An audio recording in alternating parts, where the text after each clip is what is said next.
in morality, in that morality becomes a properly basic belief, since we form it immediately without justification, or without further justification. Next, you say that if a Messiah, if Messianic movement can continue after the death of its leader today, then it can continue 2,000 years ago. But once again, the Messianic expectations of today, if there are any Messianic expectations, it's not like every Jew believes in it, but these are radically different than Messianic expectations of 2,000 years ago. We're talking about establishing the kingdom of God. For most Jews of the Second Temple period, a military kingdom of God, where there would be a violent revolution overthrowing the Romans and reestablishing the kingdom of God, reestablishing the Davidic kingdom. This is pretty radically different from Messianic expectations of today. Next, you talk about the Gabriel tablet. This tablet that says that there will be a Messiah that rises from the dead 3 days after being killed. I should point out that the Gabriel tablet is really, really incomplete. The ink is very badly faded. It's not inscribed on the stone; it's ink on stone, and it's horribly incomplete. The clearest reference to such a belief is this is a statement: "In 3 days, I, Gabriel." That's all it says. That's it. That's the only reference to 3 days. And this is of no consequence whatsoever, because it's in all likelihood referring to Hosea 6:2. And Jews of the Second Temple period did not connect this to some literal resurrection. This was connected to the restoration of Israel. And the last point that I would like to respond is to his discussion on Christian particularism. You say that God could have done all these things. He could have transported Jesus to the New World and convinced people here. He could have done all these things, and it would have convinced more people to believe in him. But I've said this before, and I cannot stress this enough. There is a difference between merely believing in God and coming into a saving relationship with God. And sure, we have plenty of reason to think that people would believe in God if he did all these crazy miracles. But on a Christian worldview, we have no reason to believe that they would actually come into a saving relationship with God, that they would actually acknowledge Jesus and the triune God as his master. And it's once again this relationship, the saving relationship, is what matters to God, not whether or not we believe in him. And like Luke 16:18 says, mere showmanship will not convince people to come into saving relationship. It will not change people's hearts, and that is important. Not that people merely believe in God. That is so. Last thing I want to say, once again, thank you, Honest Discussioner, thank you, Wildcard, and thank you to the audience for being a part of this debate.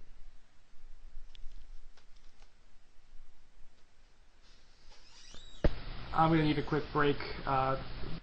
Do your thing, Wildcard.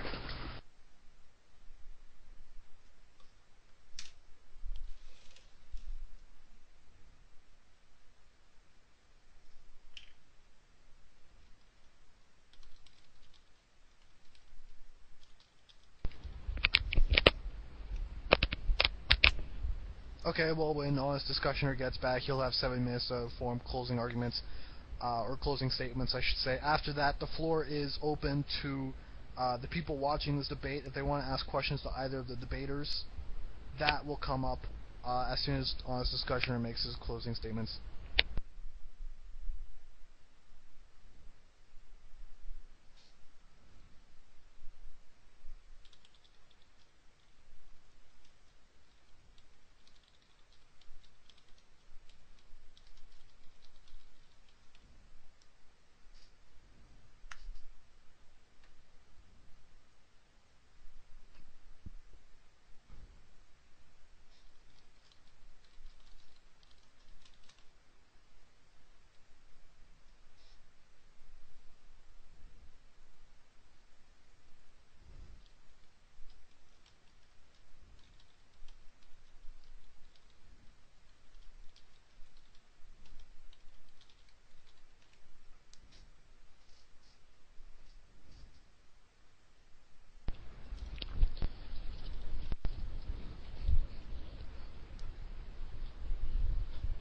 And just to fill everyone here, the way that the question and answer period is going to work, because if we just use the comment section, it's going to get totally crazy, go nuts. If everyone here knows how to use the private messaging in this Stickam, if you want to pose a question to either debaters,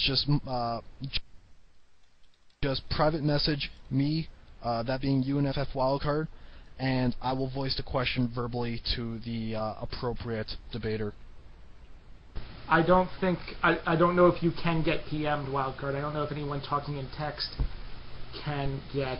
Yeah, I know HD. I know HD. I know MigKillerTwo, Honest Discussioner, still needs to give his closing speech.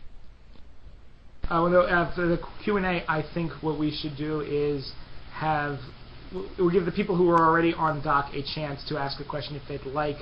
When they're done, they'll have to leave doc, and we will choose someone. Each of us will choose someone who can get on doc and ask the question at that point. That's how I recommend. If Mig has a better idea, I wouldn't mind hearing that. Yes, and I would have to say no long-winded diatribes. Just stay quick. I agree, because otherwise we'll be here all night. What do you say to that, Mig? Yeah, that sounds like a good plan.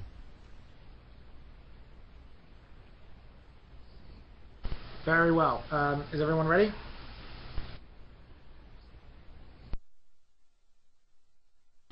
I'm just going to take that as a yes. And start. Now, what Mig is trying to do here, and this is the point that I really try to hammer home in the cross-examination, is that tries to state that what is really important is who comes to Jesus, who comes to a relationship with Jesus and accepts him into their heart. But what I think he's trying to avoid, maybe unconsciously, I'm not laying any actual accusations, but what the argument is trying to do in and of itself is separate any sort of causality in here. The thing is that it is true in Christian religion, and I accept this fact, that it is important whether or not whether you believe in God, whether or not you accept Jesus into your heart, or something along those lines. The specifics aren't important in that, but what is important is what brings you to this loving relationship with God, what brings you into acceptance. And I would argue that firstly, belief in God is one of the requisites of that belief, not of that belief, but of that accepting Jesus in your heart.